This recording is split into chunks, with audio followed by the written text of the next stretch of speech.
Assalamualaikum warahmatullahi wabarakatuh. Bapak Ibu penanggung jawab Kehumasan Bawaslu Kabupaten Kota se-Jawa Timur serta staf Kehumasan Bawaslu Kabupaten Kota se-Jawa Timur, program Q&A, Question and Answer. Anda bertanya, kami menjawab. Humas Bawaslu Provinsi Jawa Timur hadir di ruang dengar Anda. Nah, kali ini kami akan menjawab sejumlah pertanyaan yang sudah masuk ke ruang Humas Bawaslu Provinsi Jawa Timur. Sebagaimana kita ketahui, kita sudah mendapatkan atau menerima puluhan pertanyaan dari Bapak Ibu sekalian, terutama dari penanggung jawab kehumasan maupun stafnya. Setelah kami hitung, ada sekitar 60 pertanyaan lebih yang sudah kami dapatkan dari beberapa kabupaten kota. Untuk Anda yang belum mengirimkan pertanyaan, Bapak Ibu, monggo, ini masih ada waktu untuk mengirimkan pertanyaan-pertanyaan Bapak Ibu sekalian dan akan kita jawab pada kesempatan selanjutnya. Kami akan memulai menjawab pertanyaan ini dari Kabupaten Blitar. Yang pertama, mengenai persiapan launching pojok pengawasan, apa saja yang harus dilakukan Bawaslu Kabupaten Kota? Adakah anggaran yang menyertai persiapan sarpras dan buku untuk pojok pengawasan? Terkait dengan anggaran, kami kemarin sudah menyampaikan kepada seluruh Korsek pada saat rakor di Prigen Kabupaten Pasuruan. Silakan itu ditindaklanjuti.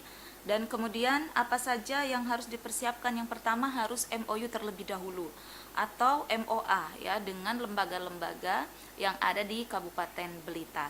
Nah, dalam MOU atau MOA itu ada menu wajib dan ada menu pilihan. Menu wajib ini ada SKPP, Sekolah Kader Pengawasan Partisipatif, dan ada pojok pengawasan. Menu sunnahnya silahkan itu menjadi kesepakatan antara teman-teman Bawaslu Kabupaten Blitar dengan lembaga yang menjalankan MOA dan MOU dengan Bawaslu Kabupaten Blitar. Kemudian yang kedua, platform mana yang paling diutamakan Bawaslu Jatim dan Kabupaten Kota dalam menyebarkan informasi kepada netizen. Nah, ini kita pakai semua platform ya. Kita pakai semua platform karena kita akan menyasar seluruh kalangan, baik yang dari milenial maupun sampai yang kolonial, katanya begitu. Jadi platform-platform medsos yang ada sekarang ini untuk menyasar semua kalangan. Fanpage, kemudian Twitter, Instagram, kemudian website kami, kemudian ada YouTube juga. Nah, ini kita semuanya pakai setiap kali kita menyebarkan konten ke Bawaslu Kabupaten Kota dan halayak luas, itu semuanya kita satukan begitu ya, sehingga masyarakat ini bisa mengupdate informasi yang disebar oleh Bawaslu Jawa Timur ini melalui medsos yang ada.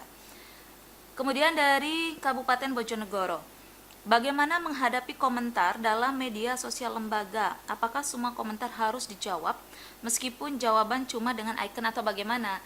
Nah, memang sebisa mungkin seluruh pertanyaan netizen yang hadir di medsos kita ini dijawab sesuai dengan lugas ya, dijawab secara lugas, tegas gitu. Kalau kemudian pertanyaan ini berlanjut, katakanlah misalnya masih ada ketidakfahaman, netizen nanti bisa diarahkan datang ke kantor panjenengan semuanya. Jadi sebisa mungkin memang setiap pertanyaan ini silahkan dijawab ya. Tapi tentu saja ini harus atas sepengetahuan penanggung jawab kehumasan, Korbif penanggung jawab kehumasan. Kemudian dari Kabupaten Jombang, apakah diperkenankan kita membuat jurnal terindeks 4 bulanan dari alokasi anggaran buletin budgeter, sementara kita juga sudah membuat buletin 3 bulanan non budgeter. Nah, ini berkaitan dengan pelaksanaan fungsi anggaran. Ini monggo bisa dikoordinasikan dengan Korsek setempat. Kalau kami menyarankan, ini bagus ya dari Kabupaten Jombang ada buletin, kemudian ada jurnal, ini bagus. Tetapi yang dianggarkan adalah buletin. Kalau jurnal apakah bisa? Ini tentu harus melalui revisi anggaran ya. Apakah diperkenankan atau mungkin bisa ditukar.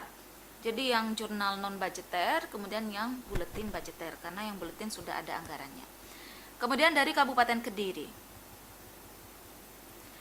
apakah berita yang ditampilkan di web boleh dibuat di buletin? Sebisa mungkin tidak ya, karena sifat dari pemberitaan web dan buletin kita ini beda. Web ini harian, sementara buletin ini bisa 3 bulanan, bisa 4 bulanan. web beritanya sifatnya lebih segar, lebih up to date, lebih cepat, sementara buletin ini merangkum peristiwa-peristiwa yang ada selama dalam kurun waktu 3 atau 4 bulan ini. Tetapi kalaupun misalnya berita yang di web dimasukkan ke buletin, itu harus dipastikan bahwa di buletin itu ada penjelasan berita ini sudah pernah dimuat di web Bawaslu Kabupaten Kediri misalnya tertanggal sekian. Kemudian dari Lamongan, ini dari Nurholida Noviati, Bawaslu atau ini Panwascam ya. Panwascam Sekaran Lamongan, terima kasih. Selamat pagi Ibu Nurholida. Sebelum menulis berita, apakah perlu dilakukan pengecekan oleh Humas Bawaslu Kabupaten untuk di-share ke medsos secara umum? Sebetulnya kita ingin percaya bahwa teman-teman Panwascam ini sudah mampu menulis berita dengan baik dan benar, kualitasnya terjaga dan validitasnya terjaga. Tetapi untuk memastikan bahwa kita satu suara, kemudian opini kita satu, langkah kita satu, memang pengecekan oleh Humas Bawaslu Kabupaten ini penting untuk dilakukan. Ini untuk menjaga kredibilitas pemberitaan kita di depan publik. Kemudian yang kelima, yang berikutnya, terakhir dari staf saya katanya begitu ya, dari staf Panwascam Sekaran, jaluk digaekno reward dari setiap konten kreatif yang diupload. Wah. Terima kasih Ibu Nurholida, ini tentu hal yang menarik ya, sehingga ini memacu dari teman-teman Panwascam untuk membuat konten yang kreatif dan diupload di medsos official kita masing-masing ya. Ini menjadi usulan dan biar nanti kita sampaikan. Yang pasti kita setiap tahun memberikan reward khusus untuk internal kita kepada kabupaten kota yang melaksanakan tupoksinya dengan sebaik mungkin, mulai dari pengawasan terbaik, pengawasan partisipatif, pelaksanaan fungsi humas dan hubal, pelaksanaan kesekretariatan, kemudian pelaksanaan fungsi organisasi dan SDM, juga PP dan penyelesaian sengketa ya. Oke, kita coba ke daerah Tapal Kuda sekarang, Kabupaten Probolinggo. Apakah boleh Bawaslu Kabupaten Kota melakukan giveaway seperti yang dilakukan Bawaslu Jatim, agar Bawaslu se-Jawa Timur bisa secara masif melakukan giveaway tersebut?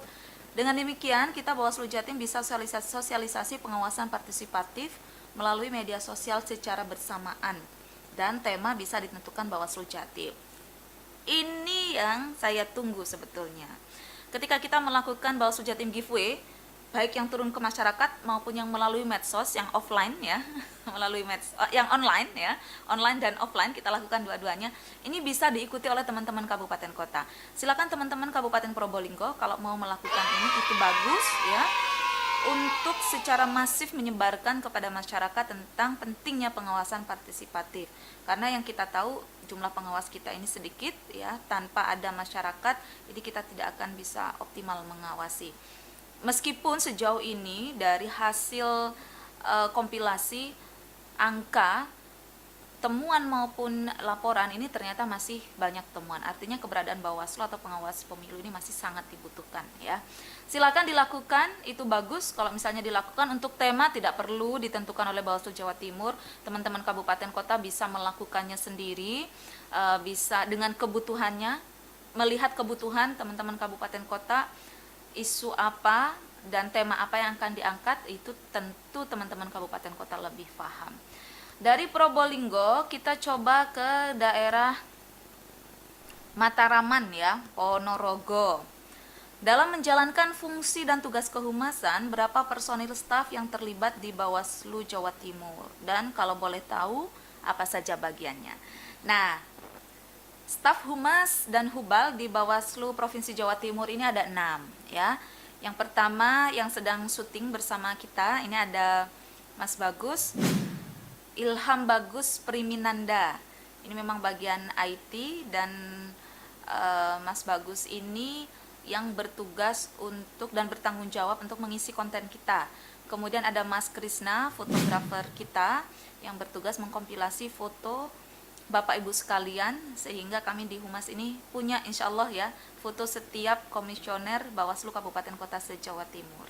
Kemudian ada Royin Fauziana, ini adalah staf bagian administrasi yang mendukung pelaksanaan fungsi administrasi di Humas Hubal.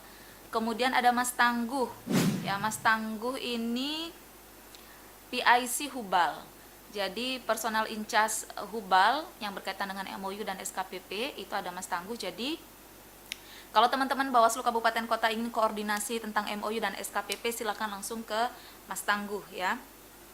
Kemudian berikutnya ada Mas Rizal. Mas Rizal ini juga bagian IT, tapi lebih fokus kepada pembuatan flyer dan buletin kita ya. Jadi kalau misalnya buletin sedang layout, ini Mas Rizal, dan sekarang tampaknya Mas Rizal ini belum bisa diganggu karena sedang fokus melayout buletin yang ke-6 Bawaslu Provinsi Jawa Timur. Kemudian yang terakhir ada Mas Aci, ini mantan baru. Taufikil Aziz ya namanya, panggilannya Aci.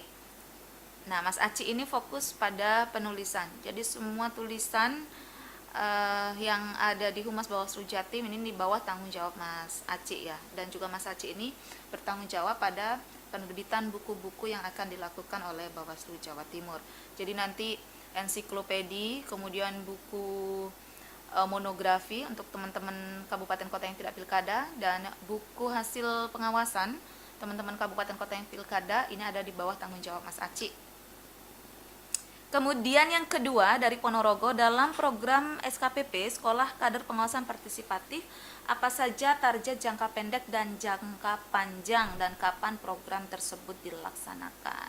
Jangka pendek tentu saja kita akan menjaring sebanyak-banyaknya pengawas partisipatif ya, baik pemilu maupun pilkada, dan jangka panjangnya akan semakin banyak masyarakat yang mengerti bagaimana mengawasi ya, dan bagaimana menjadi pengawas partisipatif. Bagaimana ketika ada pelanggaran kemudian masyarakat memberikan informasi awal kepada kami atau memberikan laporan kepada kami, sehingga demokrasi, kualitas pemilu pilkada yang kita laksanakan ini sesuai dengan cita-cita bangsa kita.